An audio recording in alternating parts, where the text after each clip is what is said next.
Well, it's been a fun 24 hours, ladies and gentlemen, if you are watching this on Monday, because the Royal Rumble happened over the weekend, and ever since then, you've had some people going, oh my gosh, it was such a good time, and you've had others who didn't appreciate it at all. Now, as we always say on the channel, it doesn't matter what your opinion is, as long as you're talking with love, care, and respect, you're allowed to have whatever thoughts do enter your head. But it is kind of fascinating, because I think when it comes to both Royal Rumbles, you have sort of the other end of the spectrum, or however you want to look at it, because Charlotte Flair winning, very obvious, very expected. If you had put some money down on it, you probably would put a lot of money down on it, because you would have felt safe in your tum-tum. Whereas on the other end, I didn't see one person I should say, predict Jey Uso. And I know there will be a singular guy right now going, oh, I predicted Jey Uso. You in the minority, man. When I say things like that, I just mean nobody had him on their guest list, mostly because it was one of the most stacked Royal Rumbles ever. Again, CM Punk, Roman Reigns, even a Drew McIntyre, a Damian Priest, a Seth Rollins, there'll be some other people, a John Cena. I guess John Cena was the biggest one. And I think that's where some of the criticism comes from.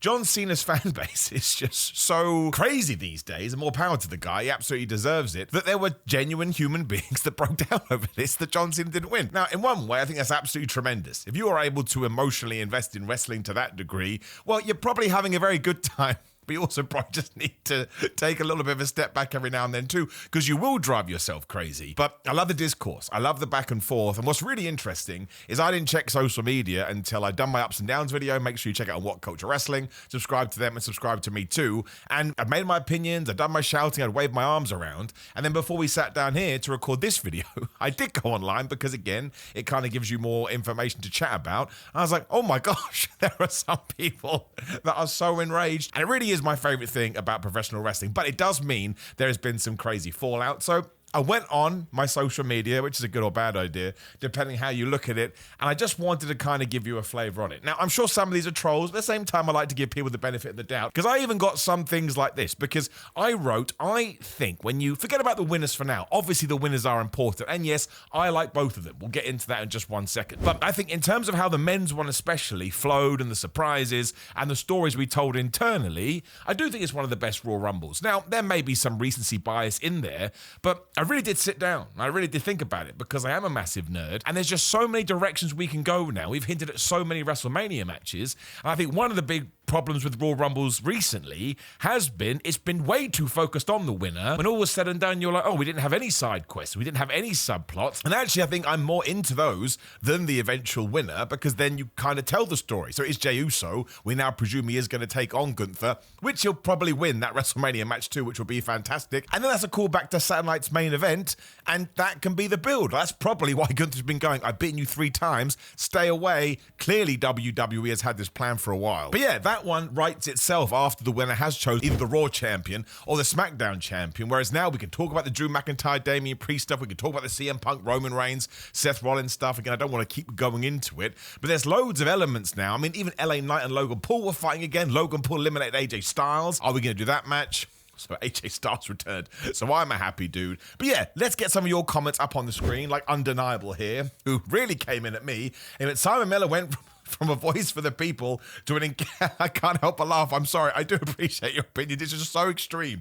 To an engagement merchant, and I do not believe a YouTube gimmick is a thing. I don't know what that part means. I mean, I am a YouTuber, and I am a gimmick. Look at me. I'm an absolute moron. Bro is just kind of cringe for taking the obvious contrarian stance, going oopsies, and farming engagement. Now, this could be because it was based on this tweet, and at the end I said, oh, I expect a fun and balanced discourse, only because before I'd done that tweet, I had done my earlier, oh, Jey Uso won, that's fun tweet, and everyone had gone crazy at me, and I don't mind that, but at the same time, because I don't take anything seriously on social media, it was just a wink, wink, nudge, nudge. Now listen, if Undeniable feels that way, more power to you. I have never considered myself a voice of the people, because I think I wrote this somewhere on social media as well. That would be really arrogant. I don't expect anybody to agree with me, and if you do, awesome. If you don't, that's awesome too. Let's down and sit about it, but I definitely never farm for engagement. That's boring. Anything I put out there, I totally believe, because that's my real gimmick. It's not really a gimmick then, is it? Because I don't like other social media influencers, if you want to call me that, whatever word you want to use,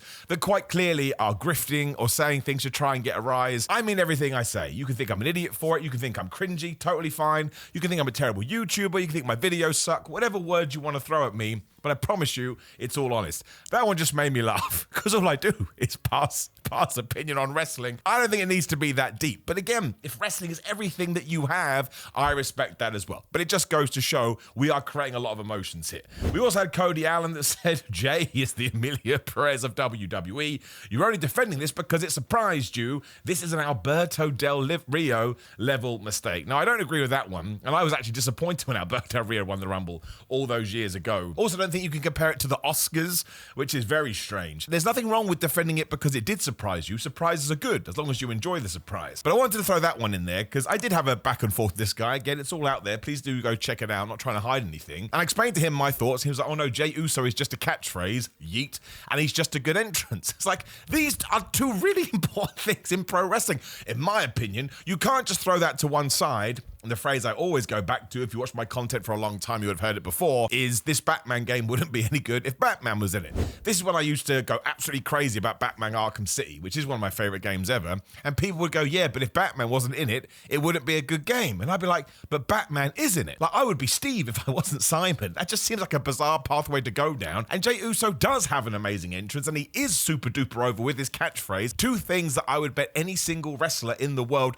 would be desperate for. Now, if you want to criticize him for other stuff, go absolutely nuts. But I don't think it's bad that he has those two elements at the top level in all of professional wrestling. Who's more over than that? But it makes me chuckle, man. And I want to get my Batman line in there as well. Bricks, here's the other side of the coin. He definitely deserved it. And they threw yeet in there because people just like saying yeet. Wrestling is there to distract and entertain you. While I am talking a bit like, oh, I'm the authoritarian of wrestling, that's just for effect, man. Don't worry about it. But people do enjoy the hand stuff, and they enjoy saying the catchphrase, especially if you're a kid. And don't forget, deep down, wrestling is actually for kids. Leo Paul says a twist that was rare and exciting. Felt happy for Jey in the moment. Similar to Cena beating JBL for the belt excitement, keeps the people guessing. So I guess that was WrestleMania 20 or WrestleMania 21 when Cena defeated JBL for his first world championship. I always expected that, but I don't know. But it's great you can go back and remember how you felt then and how you felt now too. And if in another, so that was about 18 years ago, so if another 18 years, which is going to be like 2042 or something, you can still be excited about what you enjoyed watching the Jey Uso win. That's wrestling, man. Even if you don't like it, I think as long as it makes you feel something, it was probably worth your time. Bam, X-Core, I've screwed up your picture here, I apologize. The Royal Rumble is too predictable these days. I wish they would do something new. Wait, no, not that. I love wrestling fans. This was something no one ever saw coming, and honestly, I felt like a kid again watching someone I never expected winning. Great stuff. I like that a lot, and yes, that's certainly something that I felt as well. Because Charlotte Flair was the obvious winner, as we've talked about, and Jey Uso was the surprise, you kind of had I'm talking about the super troll accounts here that just want to get mad. They were arguing with themselves because they were like, Charlotte's bad, too obvious. Jey's bad, too much of a surprise. I was like, can you meet in the middle here and maybe think we got a bit of balance? I just thought that was a nice message, right? And again, you can be any kind of fan that you want, but I read that and I was like, I can almost feel the joy coming out of that message. That makes me happy. Through the Rope said, I liked him winning the Rumble, but now he has to win the worked heavyweight strap, I presume you mean world. At Mania, there's no other option at this point. Well, I think that is what he's going to do. Like, he has such... I think one of the reasons WWE did this is because people absolutely love him. I mean, in the arenas, okay? Raw, SmackDown when he turns up, pay-per-views, PLEs. People go absolutely crazy, so there is no way WWE is going to go do this, go all the way to WrestleMania, and then have him lose to Gunther, right? The big conversation we've been having for ages is, well, who the hell does Gunther take on? And because we did the Jey Uso Saturday Night's Main Event thing, nobody thought they were going to run it back for a fourth time in terms of how often those two have faced each other. But again, that is why Gunther was going on about this. So now, I would imagine we have 3 months of Gunther being like, ha, Jey Uso, you suck. Again, 3-0, 3-0, 3-0. And he probably really does beat him down. Much like the Sami Zayn match we did in 2024. Jey Uso will have his big comeback. He'll hit that splash. And this time he gets the 1-2-3. He'll probably even win with the most devastating move in all of sports entertainment, the surprise roll-up. But it will give us a real feel-good moment. And I honestly believe, from my vantage point, the reason I'm so into this is because it means now, if you do get behind somebody, who the hell knows what the end goal, the end journey is? Because I never thought Jey Uso would win the Rumble. I never thought Jey Uso would win a World Championship at WrestleMania. I never thought Jey Uso would get to this place to begin with. So the fact we have been telling this story since 2020, and the fact that Bloodline has helped to this degree, well, all of a sudden I start thinking to myself, maybe Kevin Owens could become the World Champion again. Maybe a Sami Zayn. Maybe somebody I'm not even thinking right now. And for a good 20 years, it just wasn't possible because that's not how the old WWE booked. Now, we all sat around and stuck with it, so I guess guess more for all us. But the unpredictability is something I need in my wrestling because I'm very blessed to watch all of this. And when it is all the same, I tell you, I get a little bit bored. Steve Dawson said, I just finished watching it. That made me sit bolt upright in bed with my jaw on the floor. Biggest shock winner in Rumble history, ? Only Shinsuke Nakamura comes close. So happy for the guy. And I was happy for the guy as well. And there was somebody else who says, oh, Simon, you keep saying you think about the human side of wrestling, and that's a mistake. Maybe it is, but I can't control how I feel in that way. And I don't know what Jey Uso's real name is. Maybe it is Jey Uso. I presume he's an Hawaii. And I just thought it was awesome. I just thought it was cool. And I was like, it's a bit like when Joe Hendry debuted at number 15. I can't help but have these thoughts where I go, can you imagine afterwards or even during or before the feelings and the emotions they must be going through? Just think it's the best thing alive. And having that feeling in your tum-tum, you can't beat it. Joe says, not mad at you, Simon. I respect everybody's opinion. Appreciate that. It's a shame we have to say that, but I do get it. I do that as well. Just don't see where they go from here for WrestleMania. He isn't a good singles wrestler, and I don't want to see him have another mediocre match with Gunther, especially on the grandest stage of them all. That is a perfectly fine take, okay? But this also ties into how you see Jey Uso. I think he's a very good wrestler, and I enjoyed his match with Gunther. But again, we watched it, and we come away thinking different things. So if you truly do think that, which again is more than you're right, of course you're not going to be as excited about Jey Uso, but I don't want to sort of get into fandom here, because not just for wrestling, it's for the world in 2025. Just think sometimes we forget that everybody is going to think a different thing. I think I've said this on loads of videos. You can go back and watch it if you want to see the receipts. I enjoy Jey Uso so much, I've said I want to be his best friend. And that's a totally weird thing to say, and somebody should probably come in here right now and arrest me. Valentin Fuente Alba, which is the greatest name ever, which I also butchered, who says, come on, Simon. The guy gives one of the worst matches on WrestleMania in recent years, and they give him the Rumble win because people like to chant yeet. Again, that means you're over in wrestling. It's perfectly fine. The guy was pretty good as a tag wrestler, but nowadays doesn't seem interested in improving himself. His spear is awful. So again, all good, happy days. That's why I included you. I don't think you can make these assertions that he doesn't want to get better as a wrestler. We don't know that. Maybe he's trying really hard, in your opinion, he's just not getting better. But one, I don't think it's a good idea to say, oh, he had one disappointing WrestleMania match, and therefore he should be punished forever. If we did that, all of your favorites would never have made it to the position they are in. Drew McIntyre wouldn't be in the position he was in. He got fired from WWE. And if we just draw a line under it, he doesn't get a chance to have his comeback. Now, listen, if ever since then you don't think he has improved, and Valentin clearly doesn't, then once again I understand why you are not going to enjoy the Royal Rumble. But I enjoyed his Backlash match with Damian Priest. Once again, I enjoyed his match with Gunther, and I pretty much enjoyed everything he has done. And also, I see that WrestleMania 40 match differently, I think, from most people. I did go and watch it back. I do think it is lower than expectations were hoping, but I don't think it's bad. I just think it's a bit of a maybe slightly above or maybe bang on average WrestleMania match, and of course, on the grandest stage of them all, it's always going to affect you more. So I'm also a little bit confused with pretty good tag wrestler. I mean, if you were going to ask me, I think the Usos are one of the best tag team wrestlers ever. So this is why it's a pointless conversation to have. Valentin is never going to agree with me. I'm never going to agree with Valentin. That's why people just did not like Jey Uso winning the Rumble. Josh says, agreed. I'm actually surprised people don't like this result. I'm all for it, just to get some more balance in there. And we end with Luca, because again, this ties into my point earlier. My only complaint is that it came at John Cena's expense. I'm intrigued to see what the direction for Mania will be. And then it just cuts off, and I don't know what he was trying to say there. Now, John Cena is a very smart man. It wouldn't have surprised me if John Cena advocated for this, because this, I think, is my biggest point. If John Cena had won, he's still John Cena. He is one of the biggest legends all-timers ever. That's never going to change. Even if he stunk up the year in 2025 and had terrible match, we'd all eventually forget about it and go, that John Cena man, he was damn good. So I don't mind him not winning. My pick was CM Punk, because I wanted CM Punk to go on to WrestleMania and main event and win a championship. I just think it was time. But we've now teased that it's going to be CM Punk versus Roman Reigns versus Seth Rollins, or at least something to that effect, which I didn't see many people predicting anyway. And if we do that, probably as the main event on night one, I know you're going to go crazy. I don't think Jey Uso is going to main event, which makes this even more ridiculous to talk about. But that to me is just an amazing wrestling card. So even though my pick didn't win, the alternative sounds awesome. And even if we just do something that's not really within my hazard lights at the moment, it is going to involve those three. You don't do something like that at the Royal Rumble and not pay it off. At least this version of WWE doesn't. So that's when I sit down and go, okay, I got Jey Uso winning. Big fan favorite of mine. Awesome. I know that it's going to be John Cena versus Cody Rhodes, because John Cena, as far as I'm concerned, is absolutely going to win the Elimination Chamber. So we're going to get there anyway. We're going to get this amazing triple threat match with three of the biggest stars that WWE has. I struggle to find an issue with that. And actually, I think it takes all the plans that I personally had for WrestleMania 41, and it makes it even better, which is why I'm sat here behind a table in my house and people are out there booking professional wrestling. The only disappointment I massively had from the Royal Rumble, and my gosh, it's created a storm online now, is the Drew McIntyre, Damian Priest stuff, because it did feel like something went awry. And given both of what they have achieved in 2024, that should have been something when everybody was off to the sides and we made a huge deal out of it. But I don't like talking about that stuff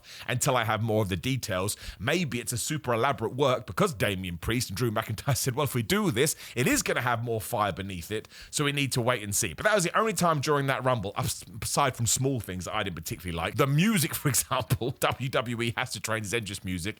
It's just everybody has dirges. You have no idea who is who. Here I can sit 24 hours removed or 48 hours removed. I had a great time. I really liked it. It was one of my favorite Rumble events for ages. And we haven't even talked about Charlotte Flair, which was the whole point of this video to talk about. Now, it kind of feels like more people are not pleased that Charlotte won. But I am convinced, and again, if I'm wrong, we can come slap me around the face with a wet fish, that she's going to come out onto Raw and SmackDown and be like, you're right, you should get mad at me. Oh, look how great I am. Look how awesome I am. You're never going to be like me. I suppose play a stereotypical heel, but because people genuinely get enraged, it's going to be wonderful. It's going to be awesome. Somebody also messaged me. I should have included this saying, oh man, if she beats Tiffany Stratton at WrestleMania, I'm going to go and furiously tweet on the internet. But I actually think there is a way to allow Charlotte Flair to win, have her get this insane heat where people are going absolutely nuts, and then you do match 2, you do match 3 with Tiffany Stratton. Obviously, Tiffany Stratton wins match 2. Match 3 should probably be at SummerSlam, which is going to be a 2-nighter this year. Tiffany Stratton wins. She takes that championship from Charlotte Flair. She establishes that she has won the program, and then we just send her off into superstardom, and Charlotte can go and work with anybody else. That's how I see it. And again, because I got the Jey Uso, I'm not mad against Charlotte Flair. But that one is going to set everybody off, which is cool, man. That's what the comments are for. You're allowed to engage, and you're allowed to throw whatever you want at me. If I'm going to put myself out there on the internet, I can take it all. And the more you do, it's the John Cena effect. I would rather you booed me than you did nothing to me, which is a weird way to put it. But yes, I assume Charlotte Flair would win. Yes, she was in my predictions video, which you can also see. And when it happened, I was like, cool. I still think Io Sky is going to win the Elimination Chamber, and we're going to do Io versus Rhea, and again, Charlotte versus Tiffany. So maybe I'm looking too far in the future here. But when I know that they're going to be my WrestleMania matches, I'm like, cool. And let's say Bianca Belair wins the Elimination Chamber and then she switches to Raw. You're going to give me Bianca Belair versus Rhea Ripley at WrestleMania? I mean this. Screw anything else we've talked about. That could be the best damn match of the weekend. So we could talk about this for years, but we'll draw a line under it there. But I truly do mean this from the bottom of my Tootsie Toes. Not the people that go way too far and start hurling personal insults, and that makes me chuckle. But not everyone is like that, which is why we should tread carefully. I love the discourse. I'm repeating myself. I love the back and forth. I love that wrestling can make people so passionate, and let's talk about it until the end of time. And if you hate it, awesome, and if I love it, awesome. And sometimes it is the other way around. Again, of course, I look for the positive side of life, but that doesn't mean just being a crony and just going, oh, I like it because I don't want to say anything bad. I'm more than happy to say things are bad. Terrible entrance music. The Drew McIntyre, Damian Priest thing, not good. Anything with Logan Paul, bad. The Women's Rumble had a massive lull in the middle. It was a bit like twiddling my thumbs, like, man, what are we going to do now? That tag team match that nobody is talking about, and it's completely fallen by the wayside. Mostly had a silly finish that didn't make any sense. And sure, maybe in that Cody Rhodes Kevin Owens match, which was brilliant, we didn't really lean on the Sami Zayn stuff enough, so we lost that emotional investment. At the same time, I move on from it right away, because as I will always say, until the day I do die, which also ties in here, wrestling is the most important of the least important things. Now, my friends, there is a comment box down there, so go crazy to your heart's desire. I just appreciate you stopping by, and please do like the video, share the video, and subscribe. And if you want my big Royal Rumble review, it's on the screen right now. Otherwise, if you are into fitness, it's grillermind.com/Simon. You just go to Simon to get 10% off, and there's always other offers on as well, as long as you whack that code in after you have bought, and it ships worldwide. Otherwise, yes, come and yell at me on social media. I find it a true joy that we get to have these chats, and also I'm on Cameo, and I'm on TikTok, and ProWrestlingTees.com/Simon Miller. Any support rules. I hope you had a good Royal Rumble. Look forward to Raw. Look forward to SmackDown, because as nerdy as it is, we are on the road to WrestleMania. I shouldn't have shaken my head like that.